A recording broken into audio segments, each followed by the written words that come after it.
hablar con Noel Alejandro Real, que es un placer enorme. Y lo vamos a saludar. Muy buenas noches, Noel. Buenas noches, profe. Buenas noches, Jenny, y a todos los que nos escuchan. Gracias por esta nueva oportunidad. Bueno, Noel, profe. Ajá. como dice el profe, hay muchas cosas para hablar. Siempre ha de la cara y que dijo todo, que nunca se cayó nada. Esta semana tenemos la reunión de la ONU, los países fueron. No pude conseguir la lista de todos los que se habían levantado cuando Arreaza empezó a hablar. Conseguí algunos nada más, no sé si no están en ningún lugar, pero bueno, fueron bastantes que se levantaron, se fueron. No sé si tendrá algún valor, pero fue interesante. Bueno, por lógica, lo que sucede en la ONU cuando se subió a hablar Delcy Rodríguez, lo que sucedió, y estos países que se levantan los países que desconocieron el proceso chavista. Por lógica tiene que ver porque si se quedaran allí, estuvieran reconociéndolo. Fíjate que eso es bien interesante, esos países son bastante más coherentes que el guiado. Hoy el guiado se refería a Delcy Rodríguez como la vicepresidenta. Entonces, la coherencia tiene que ejercerse, ¿no? Entonces, cuando veamos a este tipo de países no ponerse de pie y retirarse en una audiencia donde esté figurando el chavismo como vocero de Venezuela, ya sería ese proceso de legitimación tal como el guiado lo efectuó hoy.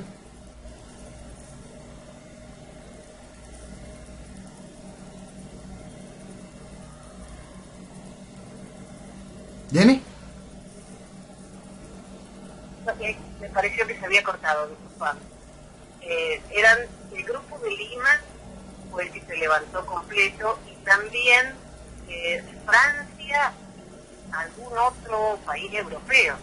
Sí, por eso. Tendrían que haber separado todos los que en algún momento desconocieron el proceso chavista. Si lo desconocieron, bien. Si no lo desconocieron, nos enfrentamos al problema ese real de que van a seguirlo validando. En el momento en que tú te quedas a escucharlos a ellos en su discurso, es un gran problema si no se entiende que los están legitimando, pues. Ese legitimar va en las dos vías, en esa acción constante. Entonces, más allá del Grupo de Lima, espero que cada uno de esos países que en algún momento desconocieron la estructura del chavismo hayan hecho lo correcto y se hayan puesto de pie. Maduro lo calificó de vergüenza la reunión de la ONU. Él creo que estaba en Rusia en ese momento. Sí, y ese dato es bien importante. Eso que recuerda que Maduro estaba en Rusia, porque eso tiene... Tú sabes que una de las cosas que más le dicen a la gente en el país para poder demostrar algún tipo de debilidad en el chavismo es que el chavismo está con miedo y dividido, y ninguno de ellos se habla. Diosdado no le habla a Padrino, Padrino no le habla a Maduro, Maduro no le habla a Diosdado. Y bueno, fíjate que Maduro se fue con Padrino a Rusia, Diosdado se fue a Norcorea, Delcy se fue a las Naciones Unidas en Nueva York con Arreaza. Aquí dejaron a Jorge Rodríguez y a alguien más encargado, más nada. Aquí no pasó absolutamente nada. La estructura de poder del chavismo salió a pasear por el mundo con total y absoluta tranquilidad, y en Venezuela no pasa absolutamente nada porque ellos están seguros de lo que han hecho. El chavismo está total y absolutamente consciente y seguro de lo que han hecho. Castraron la voluntad de libertad de Venezuela por un muy buen tiempo, poniéndola a la esperanza, a esta estupidez del guiado, para que la gente se quedase allí, esperando, aguantada. Y la otra parte, la única alternativa, lo que pudiese quedar de alguna facción militar que trajese la oportunidad de cambio, no ejecuta dicho cambio, porque ¿para qué lo va a ejecutar? ¿Para darle la oportunidad a ellos? No. Entonces, esa es la garantía que tiene el chavismo, y por eso hace lo que hace. En un país normal, se va el presidente, se va el vicepresidente, ¿quién queda a cargo del gobierno? en un país normal, tú lo dijiste muy bien. En Venezuela la tiranía establecida está absolutamente consciente desde hace mucho tiempo, no de los tiempos de Maduro, cómo funciona esto. Fíjate, cuando Chávez estaba grave en Cuba, en La Habana, aquí se iban todos. Maduro en ese tiempo era vicepresidente, Elías Agua era el canciller, Diosdado era presidente de la Asamblea Nacional, y todos se iban a La Habana, en lote. Y era como si se sacaran a un sombrero, a un hombre de sombrero, y dejaban a un tipo que en aquel momento era ministro de Educación, Navarro, lo dejaban ahí. Yo colocaba en Twitter, mira, Navarro de nuevo es reina por un día, porque simplemente no importaba a nadie que dejaban, porque tenían el control real del aparato político-militar del país con la oposición que ejercía en aquel momento. Era Capriles el payaso de turno. Con este nuevo payaso de turno se sienten igual de seguros. ¿Verdad que si no hay presidente ni vicepresidente no pasa nada? No pasa absolutamente nada. ¿Por qué? Porque aquí no existe ley, aquí no hay Estado de Derecho, aquí no existe ningún tipo de formas reales. Pues por eso es que siempre insisto que en quien busque darle interpretaciones legales, jurídicas, legislativas a lo que sucede aquí, es una persona que no tiene ni el más mínimo sentido común, es simplemente un imbécil. Porque después de que tú estás metido en un proceso de una tiranía establecida y pretendes basarte en procesos de la Constitución que esa tiranía impuso, lo que estás haciendo es dándole a la tiranía las herramientas necesarias para seguir el proceso de esclavitud. Entonces, más allá de imbéciles, los cuales hay mucho colaboracionista directo que está consciente de esa realidad.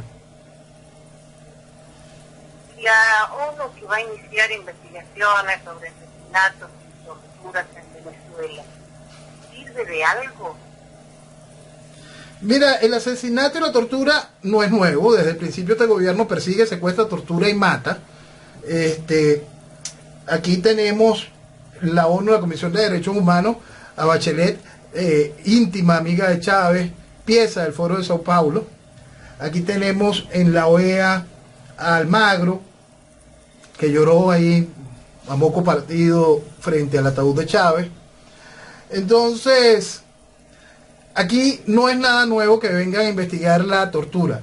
Con respecto a eso, Venezuela, antes de abandonar la OEA, mucho tiempo antes, abandonó la Corte Interamericana de Derechos Humanos para sentirse libre de torturar en aquel momento. La Venezuela de Chávez, por supuesto.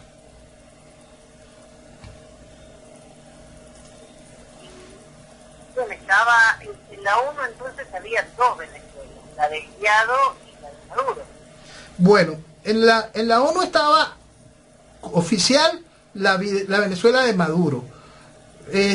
La Venezuela del Guiado tuvo una oportunidad de asistir gracias a Bolsonaro, a la gran ayuda que le brindó Bolsonaro a Venezuela, que en este caso queda representada en las manos de la estructura del Guiado, y llevó dentro de la representación de Brasil, representación diplomática de la estructura por el Guiado designada. Más allá de eso está la otra reunión aparte, pues, porque hubo una contracumbre donde la esposa de Leopoldo dijo una de sus estupideces habituales, y después vino la cena con representantes latinoamericanos que fue organizada por el presidente Donald Trump, donde el canciller ad hoc colocado por el Guiado, el muy despreciable Julio Borges, tuvo la oportunidad de hablar con el presidente Trump y voltear todo el discurso de lo que ellos han ido haciendo para poder dar un discurso que encajara más en lo que Trump quería oír, pero no es lo que se va a hacer, porque lo que se va a hacer es continuar con el diálogo, lo cual Trump dice que no es de ningún tipo viable, y se irá en algún momento al parapeto electoral cada vez más pronto de lo que la gente cree. Creo que vamos a jugar al espacio de nada más las elecciones de parlamento como tal, algo que todos están ya de acuerdo, pero van a ir agilizando las cosas para hacer un proceso de mega elección, en mi opinión. Y ahora que los diputados, esta noticia es irónica, porque los diputados oficialistas de Venezuela se reincorporan a la Asamblea Nacional de Mayoría Opositora. Eso lo hablábamos desde el principio, ¿no? Porque eso estaba en parte de los acuerdos que se negociaban en Noruega. Por eso es que nada de lo que negoció este sector de la oposición más colaboracionista, no es que la otra no lo sea, sino la que es más colaboracionista todavía, negoció, era lo mismo que se estaba negociando en Noruega, con la estructura de Noruega, pues. Y es lo mismo que se terminará de negociar, pero ahora lo terminará de validar el resto de la oposición. Entonces, para allá se va. Y dentro de esa estructura del planteamiento de Noruega, son elecciones. Elecciones con Maduro en el poder.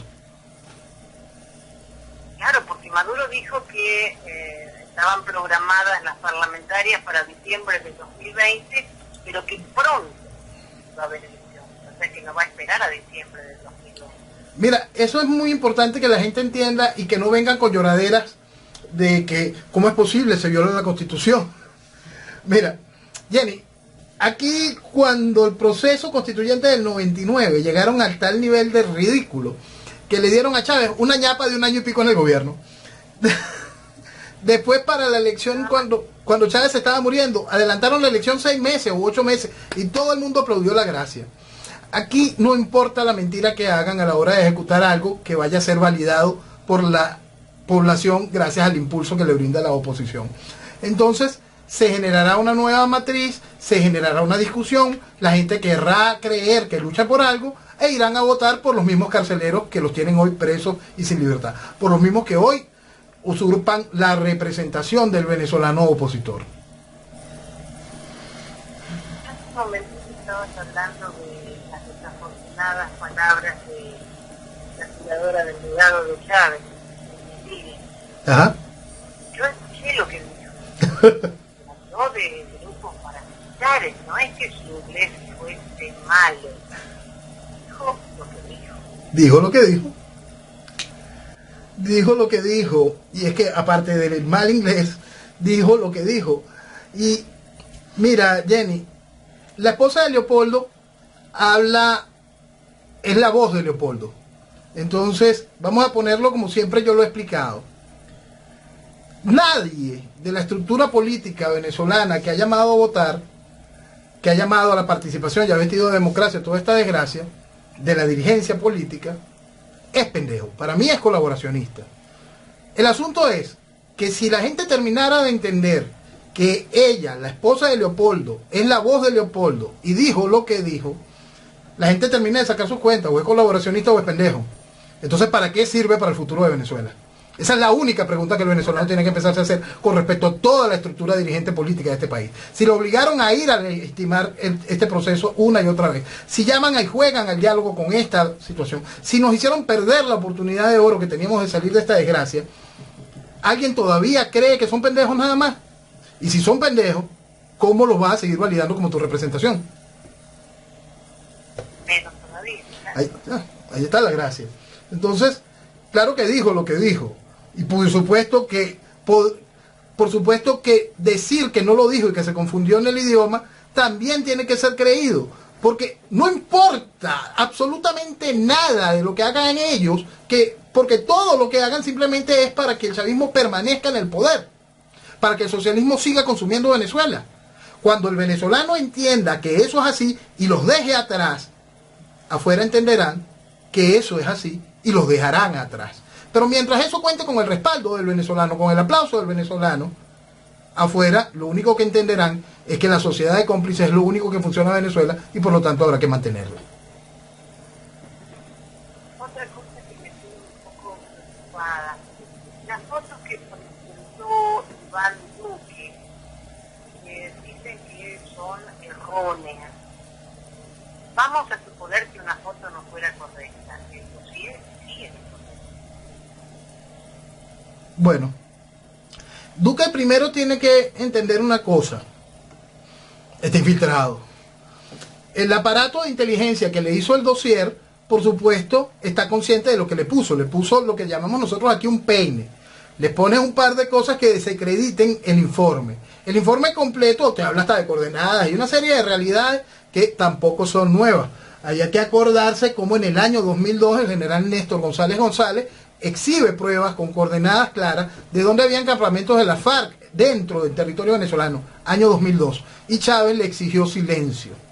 Por eso ese general se suma a los sucesos del 11 de abril.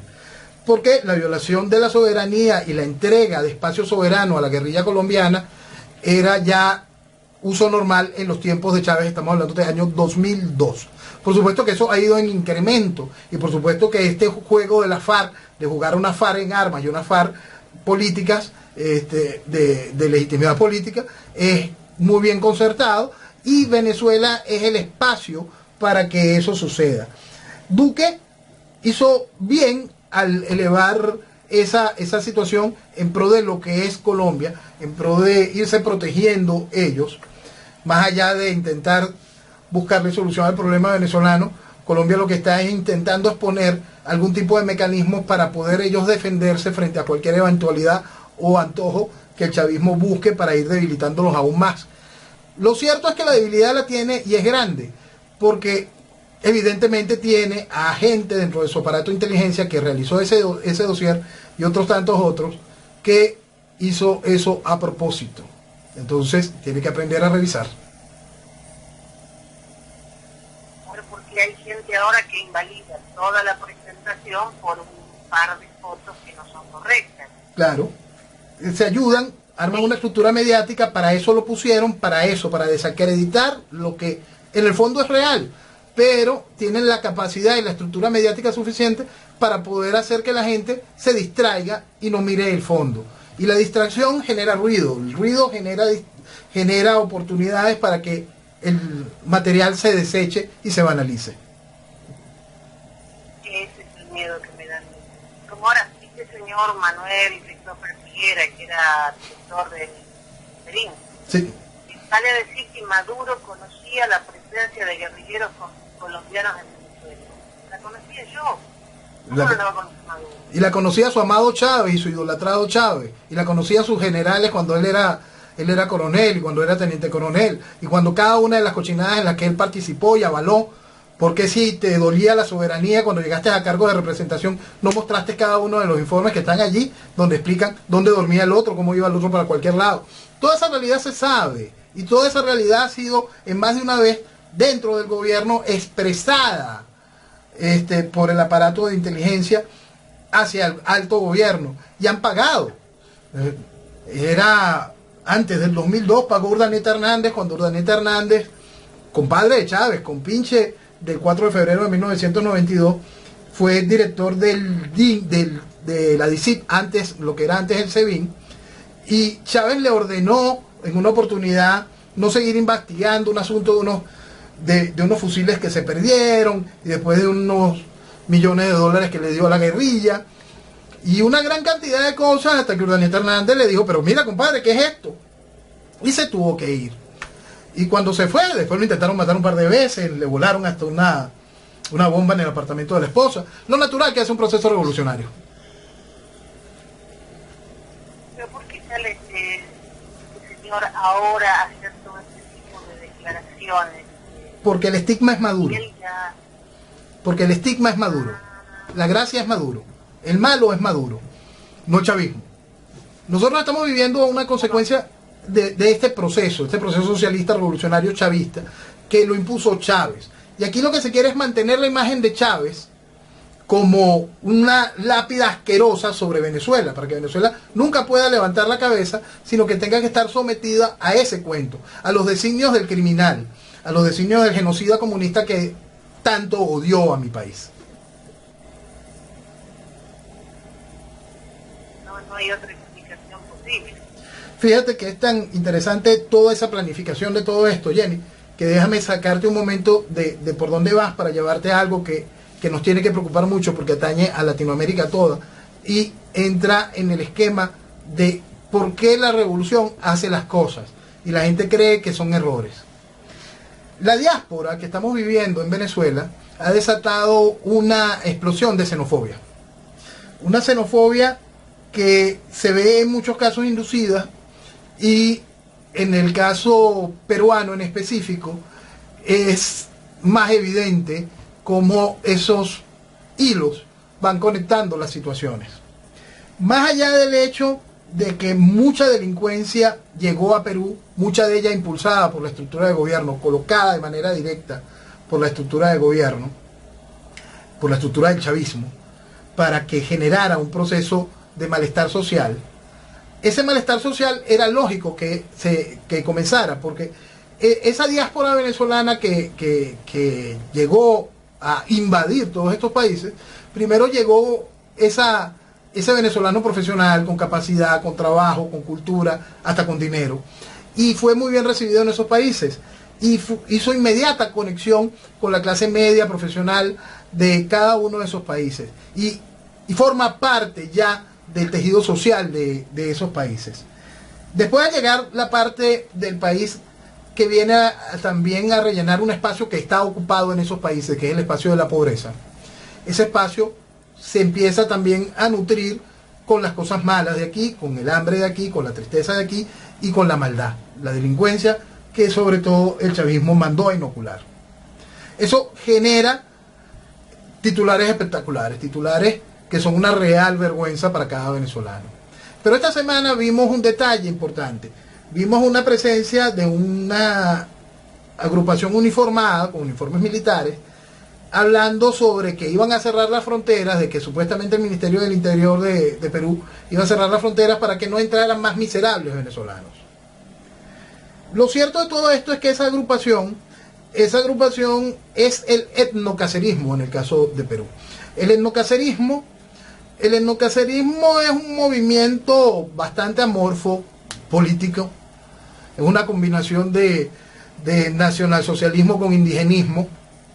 En este caso es representado por Antauro Humala, familia del expresidente Ollanta Humala, que si revisamos su currículum de aparición política, vamos a encontrar las semejanzas con Chávez.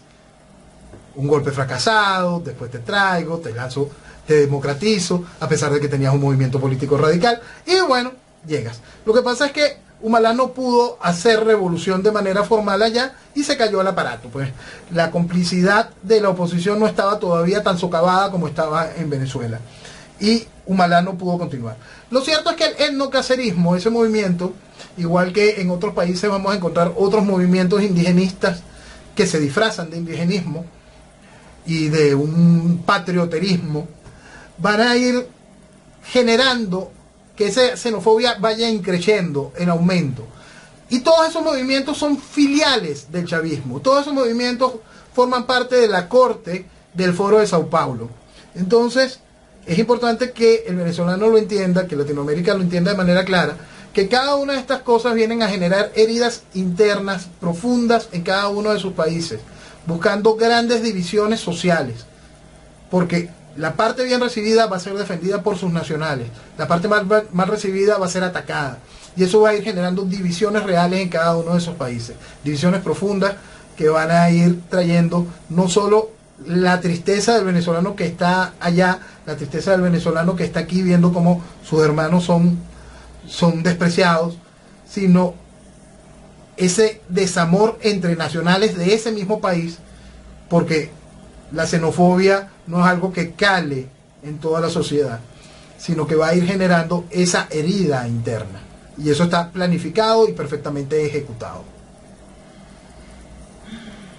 Hoy me mandaron un artículo supuestamente escrito por Tony Blair, hablando horrores de los venezolanos. De buscar enseguida.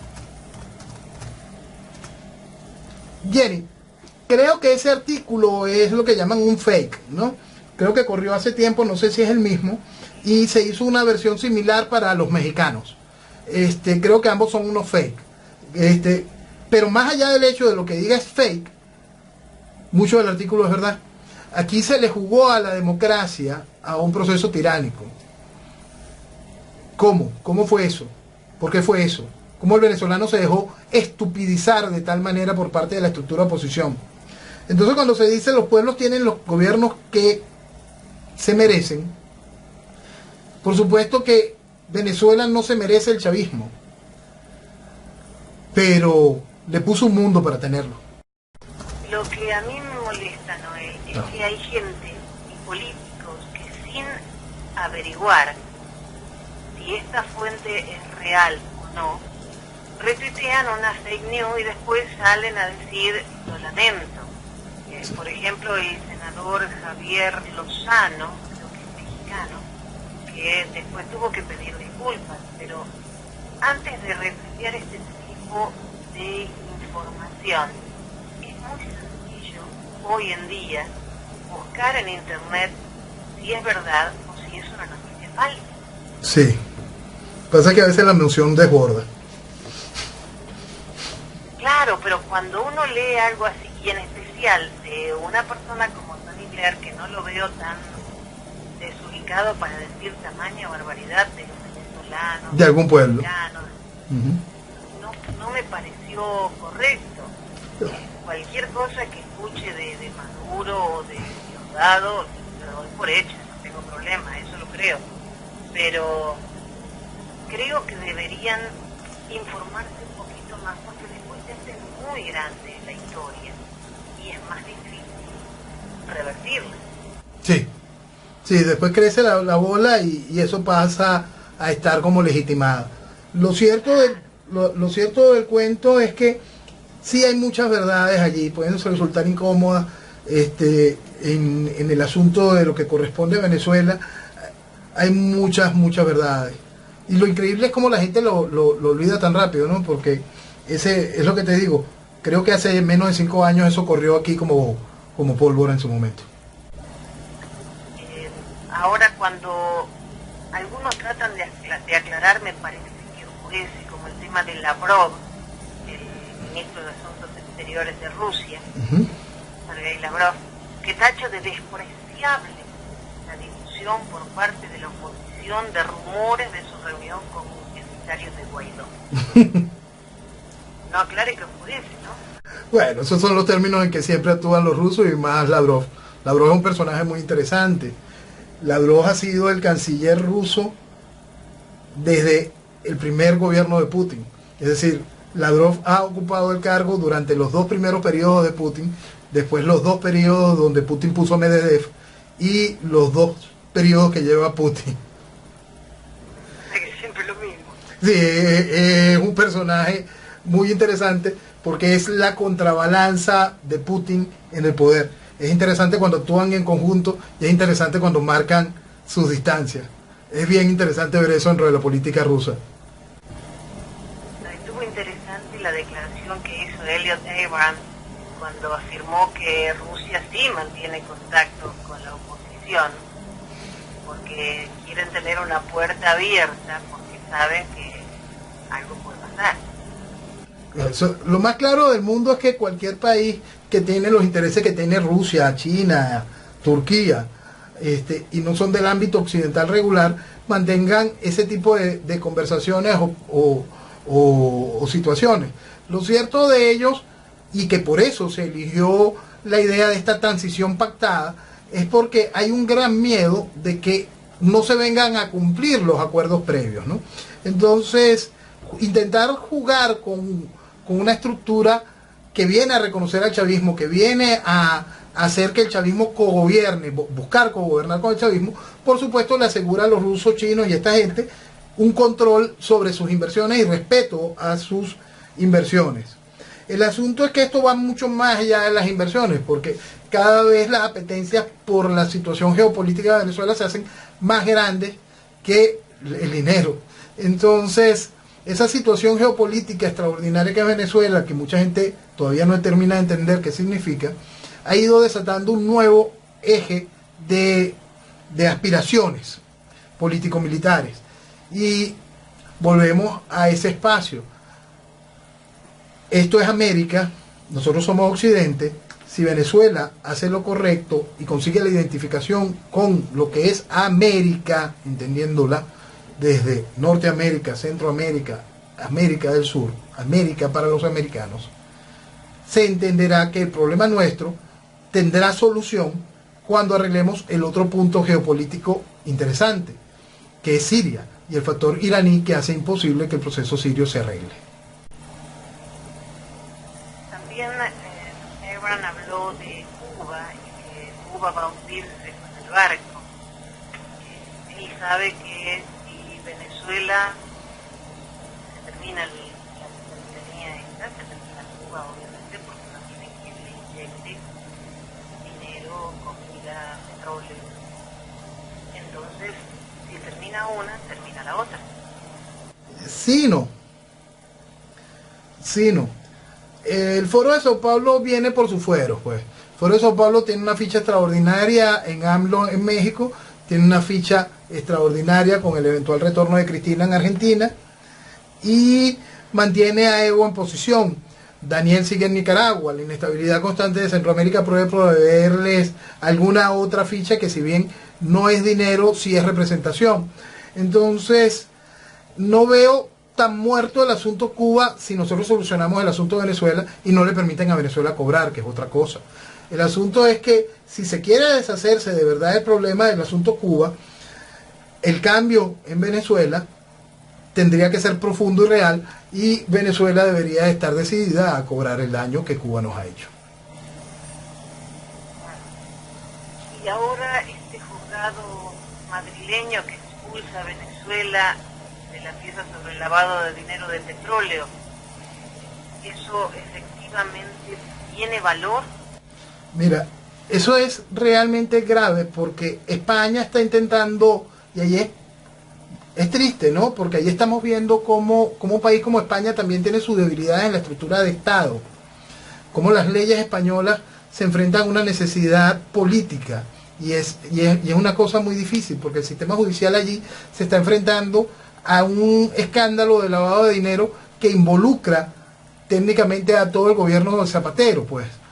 Entonces, recientemente tuvimos esta extraña muerte, este extraño suicidio de un personaje de alto nivel de PDVSA, que fue el eje de una de las tantas de los tantos aparatos de lavado de dinero donde se utilizó PDVSA y donde está involucrado mucho del alto gobierno español de Zapatero y mucho del alto gobierno que por supuesto trabaja hoy con Sánchez.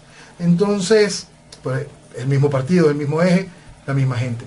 Entonces, eso está allí, y esa situación judicial en España es algo realmente preocupante, porque no solo lo de el Pollo Carvajal, esa misma situación con aquel personaje que repito, apareció suicidado, es delicado lo que está sucediendo allí con respecto a la ley en lo que tiene que ver con lavado de dinero, donde Venezuela es la cabeza de ese juego. El problema es que se habla de un promedio de 20.000 millones de dólares anuales desde hace más de 15 años. Sí, y debe ser superior el monto. Y eso es bien importante que se esté hablando de eso, hace más de 15 años. Porque aquí volvemos a lo mismo, vamos a seguirle lavando la cara a Chávez. No, Chávez es el papá de esta desgracia. Chávez mató a Venezuela, Maduro baila sobre los muertos. Es que si no hubiese habido un Chávez, no habría hoy Maduro. Exacto, exactamente. Entonces no sé cómo vamos a cuidar el legado de Chávez si él fue el que inició todo esto. Pregúntaselo a la esposa de Leopoldo, al partido de Leopoldo, a Capriles y a toda la gente que ha votado por ellos. Porque al votar por ellos se convirtieron inmediato en guardianes del legado. Porque eso es lo que ofrecían. Impunidad, mantener al chavismo, eso es lo que ofrecían. Mi país de irresponsables votó por eso. Y votó en tiranía. Asuma su responsabilidad porque es grave esta situación. Si la asumimos, vamos a ir despertando y encontrando el camino hacia lo correcto. Mientras mi país de irresponsables quiera decir, no había otra cosa, no se vio otra cosa, despertar.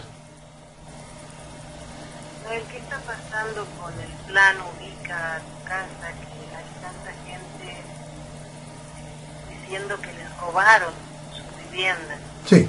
Gente que está fuera del país. Directamente los obligaron a entregar las casas sin permitirles sacar nada. La revolución avanza y no se detiene, Jenny. Uno de los principales objetivos de un proceso socialista es abolir la propiedad privada. Entonces tú atacas al que no tiene cómo defenderla. Pues si está fuera del país, tú tienes tu propiedad, es tu propiedad, igualito como cualquier venezolano pudiese tener un apartamento en cualquier parte del mundo, y en cualquier parte del mundo le sería respetado, del mundo civilizado, por supuesto. Donde el socialismo reina, estas cosas suceden. ¿Por qué? Porque la propiedad privada tiene que ser abolida. Porque la propiedad privada no es un derecho en la mente del socialista. Entonces, ese esquema para que vaya calando y se vaya entendiendo, vas atacando primero al que no tiene cómo defenderse. El chavismo lo hizo muy bien desde el inicio con los cuentos del expropiese, expropiese. Y entonces atacó puntos y negociaciones, porque eso es algo muy importante. Muchas de las expropiaciones fueron absolutamente negociadas. Era tú dices que no, pero aquí te va tu dinero. Y decían, no, no, no, no, no. Y le decían, expropiate. Y felices se iban con el dinero que Chávez les daba. Entonces eso fue yéndose, fue aceptándose como un formato, mientras ahí se iba sembrando el concepto de que la propiedad privada no existe. Pues aquí yo recuerdo mucho cuando aceptaron al criminal Ismael Maizanta García en las filas de oposición. Ismael Maizanta García hablaba sobre la propiedad social y todo eso dentro de un proceso para ir matando el derecho a la propiedad privada. Y bueno, entonces el plan Ubica tu Casa sigue ese camino, pues va a ir tomando, robando en nombre del desposeído, de las clases sociales, de la revolución, y después simplemente el hecho socialista de que la propiedad privada no existe. En Argentina ya lo están aceptando. Es que si la gente vota Fernández, sabe que nadie puede tener dos casas porque hay que expropiar. Nadie puede tener más de 5.000 hectáreas porque hay que ocupar. Sí. Tú sabes, Jenny, hay un caso muy interesante en los tiempos de João Goulart. Los tiempos de João Goulart en Brasil. João Goulart empezó una reforma agraria salvaje, lo cual hizo que, por supuesto, los militares brasileños hicieran lo correcto y le dieran un golpe de Estado, ¿no? Pero antes, en plena discusión, él hablaba sobre el concepto del latifundio, ¿no? Y entonces un día un hacendado brasilero montó en su avioneta a un ministro, viceministro, y lo paseó por uno de sus terrenos. Ese terreno, imagínate el tamaño de Brasil, pues, esa tierra donde él estaba sembrando, tenía mucha caña, caña de azúcar. Mira, ese terreno es del tamaño de un cuarto del estado de la Florida. Esas son sus tierras, la tierra de este terrateniente brasilero. Entonces, él tenía esas tierras, todas productoras, todas a millón con producción de caña. Y termina de pasear a este ministro por allí y después lo lleva a una finca de lujo que él tenía cerca de Río de Janeiro. Una finca espectacular, gigantesca, llena de caballos y cosas de estas, con una cascada hecha por él. Una cosa que se perdía muy cerca de Río de Janeiro y tenía cualquier cantidad de hectáreas. Y él le decía al ministro, tú me quieres quitar aquello.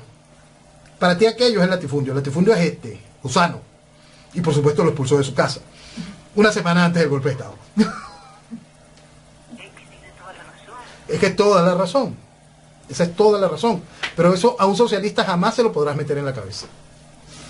Pero en mi país está aceptando que nadie va a poder tener dos casas, que nadie va a poder tener campo que ha trabajado toda su vida y los van a votar. En realidad entonces hay que...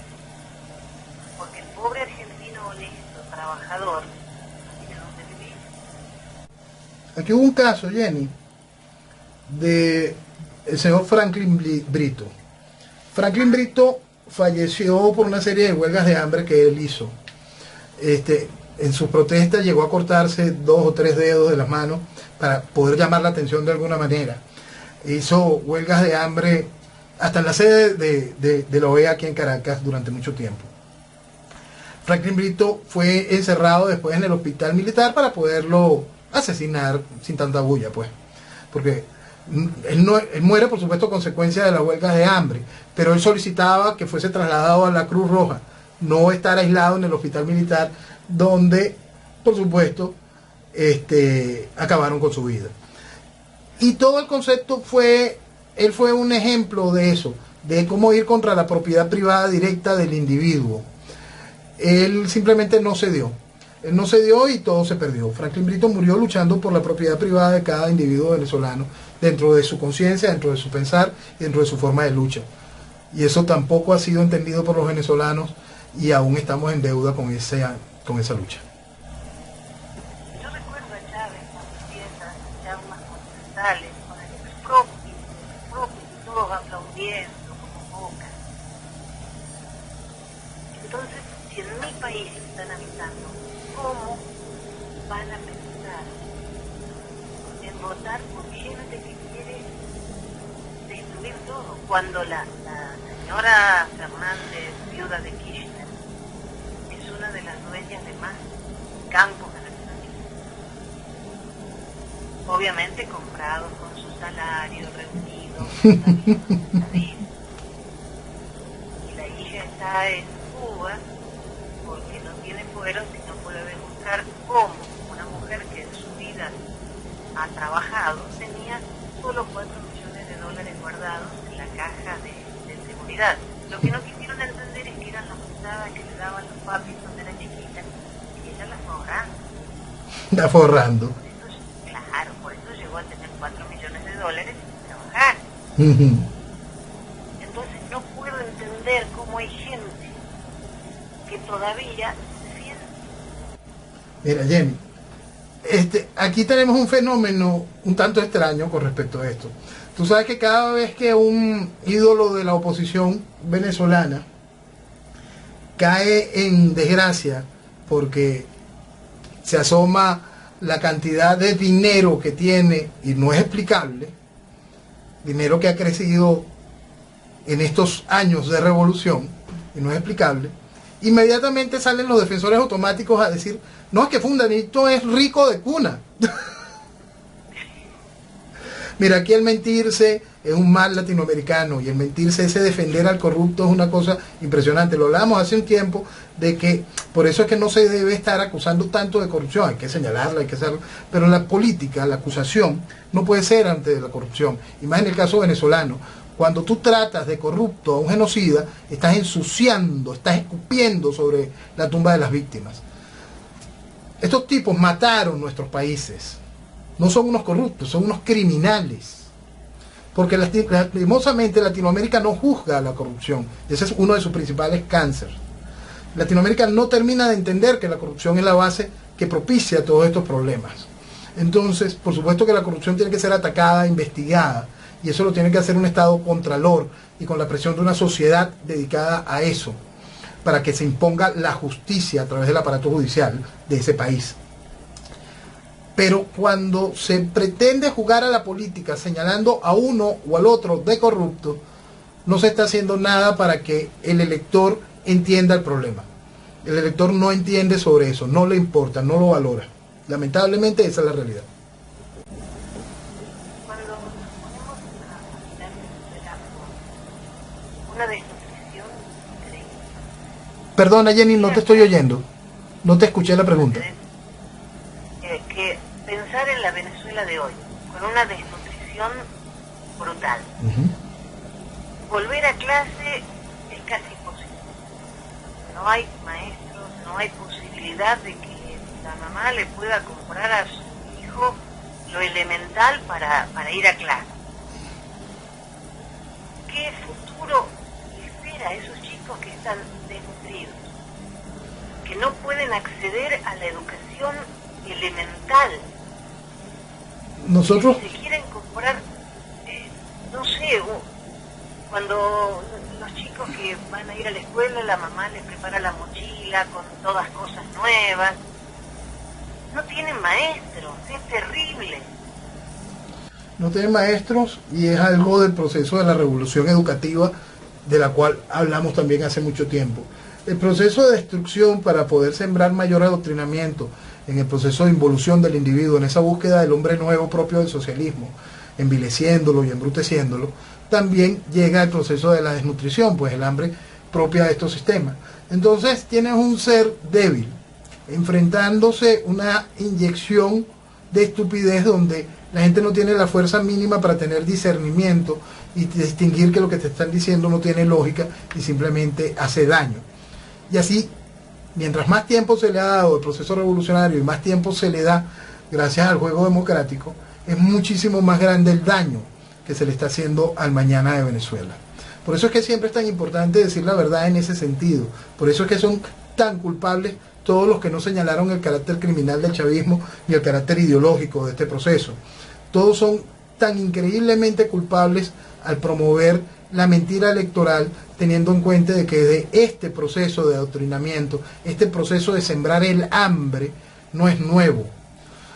Una hambruna dirigida y programada forma parte de un artículo que escribí en el año 2008. Esto no es nuevo.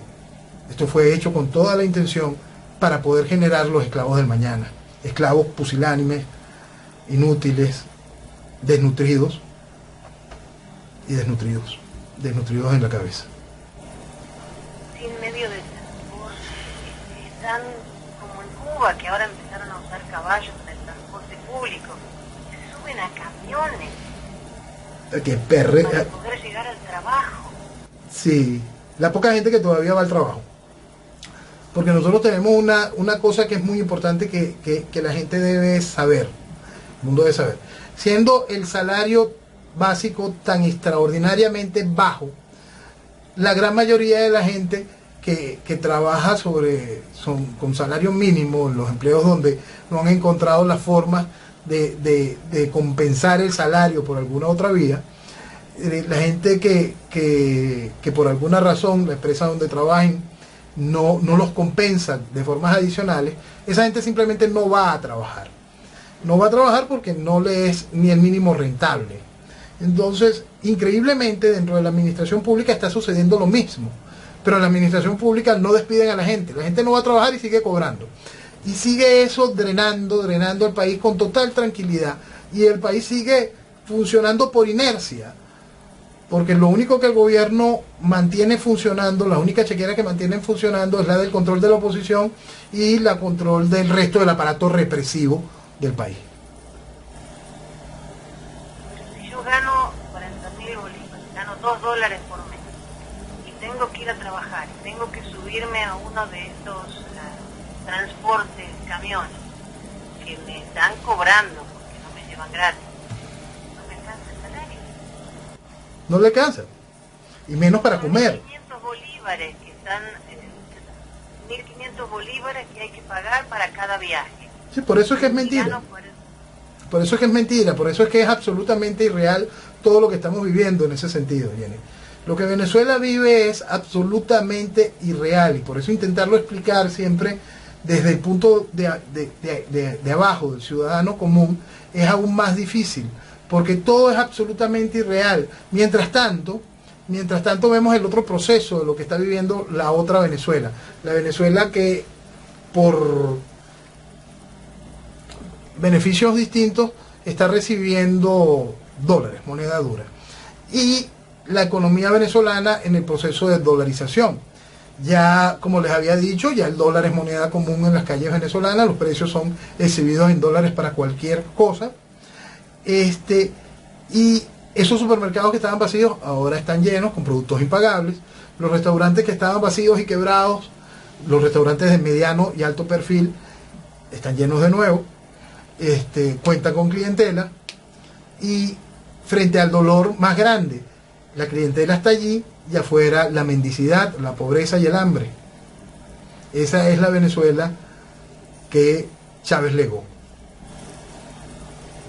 El cambio es total. Gente que va a comer restos que encuentran en la basura a lo que pueden comprar. Uf, eso en Venezuela es impensable. Es imposible. Venezuela es grande. Venezuela tiene de todo. ¿Cuándo van a despertar? ¿Cuándo van a despertar? Por eso, quizá cuando el venezolano entienda que Venezuela es grande y tiene de todo. Cuando el venezolano entienda eso. Mucho de ese venezolano que se fue y que lamentablemente huyó del país a pie y está llevando hoy esta situación de esta xenofobia y está llevando hoy, más allá de la xenofobia, lo difícil que es ser emigrante, lo difícil que es emigrar y entendiendo que todo está aquí, que la respuesta está en amar a Venezuela y luchar por recuperarla. Eso es lo que tiene que centrar la mente de cada venezolano.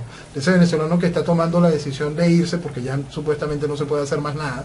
De ese venezolano que le pasa como en muchas relaciones, Jenny, que esto es una cosa que quería conversar contigo. Hay muchos venezolanos que le pasa como en muchas relaciones, que tienen que aprender a odiar porque ya no lo pueden tener. Entonces hay muchos venezolanos que ya está afuera y está odiando tanto a Venezuela porque ya no puede quererla, que es un problema muy muy grave, muy grave, y se está regando ese sentimiento que es tan dañino. Venezuela lo vale y hay que despertar para poder entender que ese sentimiento no debe crecer, que debemos frenarlo, y hay que despertar en el sentido de que tenemos que comprender que recuperar este país es algo que va más allá de la tierra, de esta cosa.